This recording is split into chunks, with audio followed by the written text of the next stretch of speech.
Well, this is my final lecture on Buddhist art.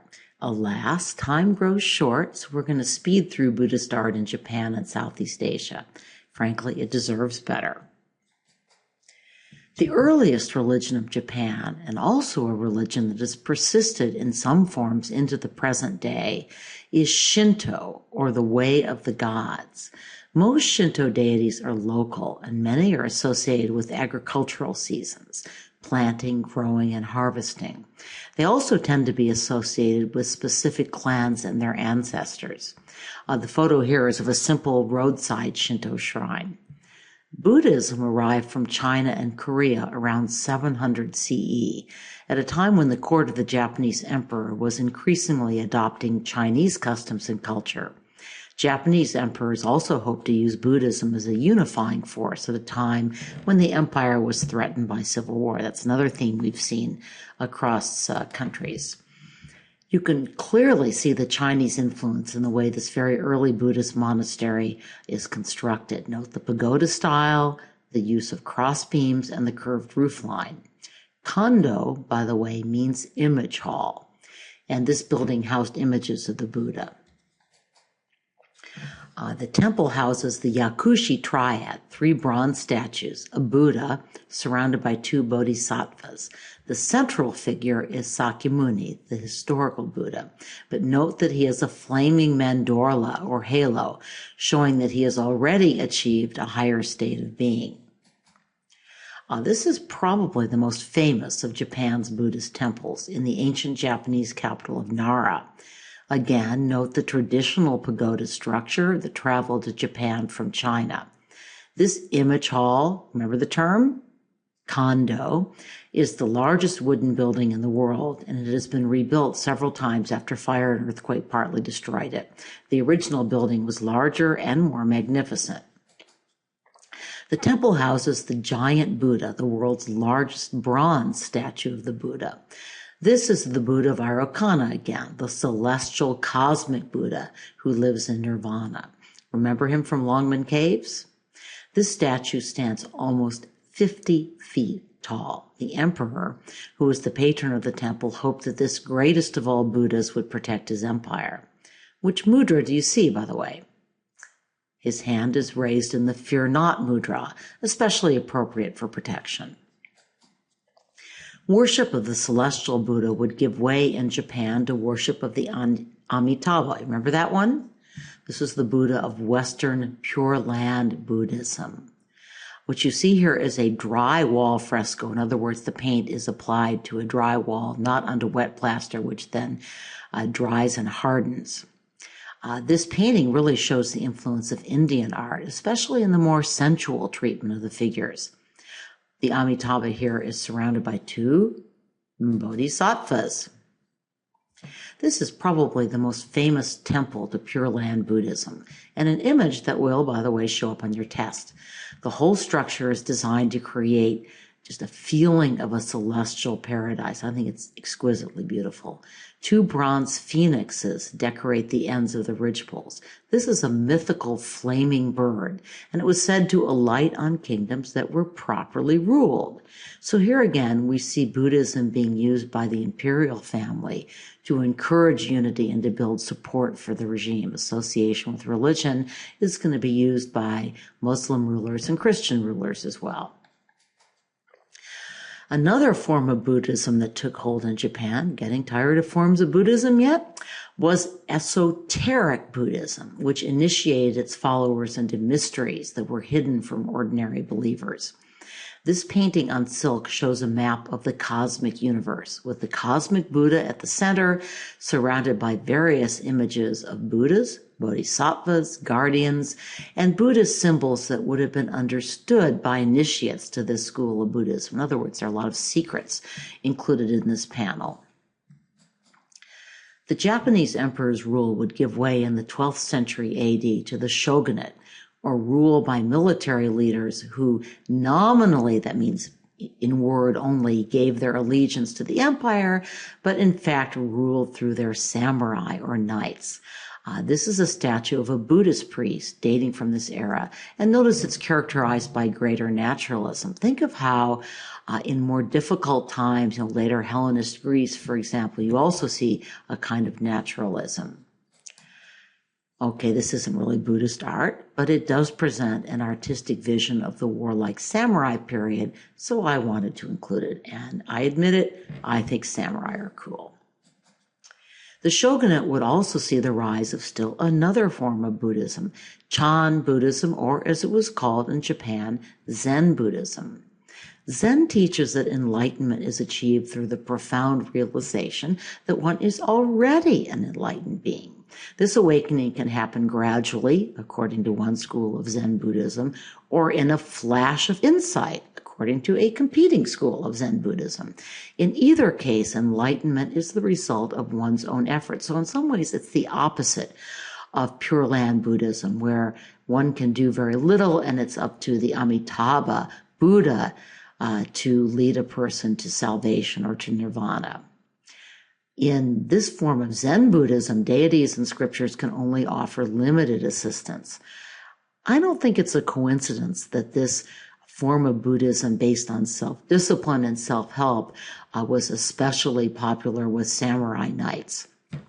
The most characteristic Japanese Zen art was what was called broken ink landscape painting, beautiful, serene depictions of nature that reflect the inner serenity that a Zen Buddhist sought to achieve through meditation.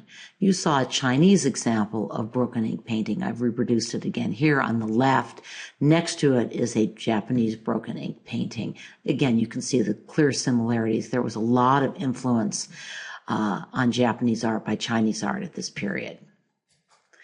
I said that was the most characteristic form of Zen Buddhist art, but that actually depends on how you define art, because probably the most famous Zen art is actually the Zen garden.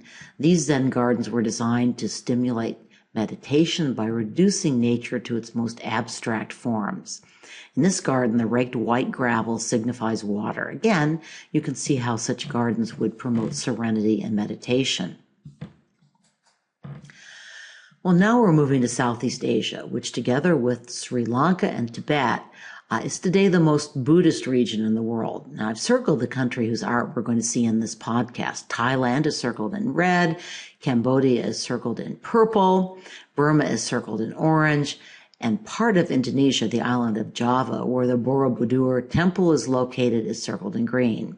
On the upper right, I have an inset that shows the island nation of Sri Lanka, which again is also a majority Buddhist nation with a spectacular Buddhist works that I'm not going to show you, although if you look at the 7 Wonders of the Buddhist World video, we're going to see some clips from it in a minute.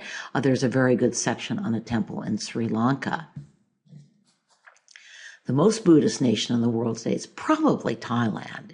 In India, Hinduism gradually pushed out Buddhism.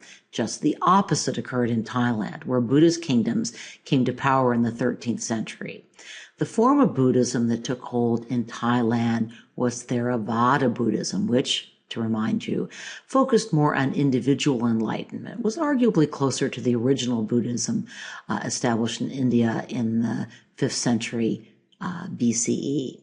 This walking Buddha conveys a sense of the Buddha as physically beautiful and again, rather sensuous. These walking Buddha statues are typical of Thai Buddhist art, which was heavily influenced by Indian art, by Hindu art, and again, the sensualities of the figure. Remember the yakshis on the great stupa of Sanchi? Thai Buddhism benefited from its very strong association with Thai royalty, and Thai royalty attempted to use its association with Buddhism to strengthen the claim to rule. This is a theme we've seen before. So this huge golden reclining Buddha was created by order of King Rama III in the 1840s, at a time when he was expanding Thai power, but also signing treaties with the West. If you know The King and I, or Anna and the King of Siam, it was his younger half-brother who succeeded him and was the king in those stories. Let's watch a video clip about Bangkok's chief Buddhist temple, where this reclining Buddha stands. By the way, this clip is part of a longer BBC documentary, 7 Wonders of the Buddhist World. I just mentioned it. The documentary talks about Buddhist art In the context of the Buddhist religion, I think it explains both very well. You may recognize the narrator. She's the British historian who escorted us through Crete. I really enjoyed the entire documentary. I'm only showing you 2 clips, but of course you should feel free to check out the entire show, and the link is on our Moodle site. Well, as the video pointed out, the use of huge quantities of gold and mother of pearl to create the reclining Buddha sent a message, not only about the Thai king's piety, but also his wealth and his power. Now, this Buddha is made not of emerald, the name notwithstanding, but of jade. Emerald in Thai simply means a deep green color. Unlike the reclining Buddha you just saw, it is not huge. It's only about 30 inches tall, but it is extremely important in Thai tradition. According to legend, the Emerald Buddha was made in India around 40 BCE, transported to Sri Lanka, and then eventually to Thailand. More reliable sources have it surfacing in Thailand around 1400. There's a wonderful ceremony surrounding this statue, which reflects the close association between Buddhism and Thai royalty. Except for the Thai king, no other person is allowed to touch this statue. The king changes the gold cloak around the statue 3 times a year, corresponding to the beginning of summer, winter, and the rainy season. It's a very important ritual in Thailand, performed to usher good fortune to the country during each season. This stupa in the capital of Burma, or Myanmar, is one of the largest and most spectacular in the world. It houses what are said to be 2 of Buddha's hairs, and yes, it really is gold-plated. This stupa stands at the center of a complex of Buddhist temples and monastery buildings. It's hard to know what date to put on many of these Buddhist buildings, by the way. Archaeologists think the original stupa was built somewhere between the 6th and 10th centuries CE, but like most of the buildings you've seen, it was rebuilt substantially, in this case in the 15th century. Angkor Wat is the largest religious monument in the world. It was built first as a Hindu temple, and then or temple complex, and then as a Buddhist temple complex. The next video clip, again from the 7 Wonders of the Buddhist World, gives you a sense of how these Hindu and Buddhist elements combine. This Indonesian stupa is not in your textbook, but I thought I should include it because it is in fact part of the largest Buddhist temple in the world, built around 900 CE. In fact, I misspoke. This is actually the temple itself, and we're going to see the stupas in a minute. A main dome located at the center of the top platform is surrounded by 72 Buddha statues, each of which is seated inside a stupa. And here's one of these stupas, one of the many Buddha images from the stupa. Do you recognize the mudra? It's the Dharma Chakra mudra, symbolizing Buddha's teaching of the Dharma. Well, if you're feeling a little exhausted by what seem an unending stream of Buddhas, take heart. We move now to the relentlessly monotheistic world of Islam.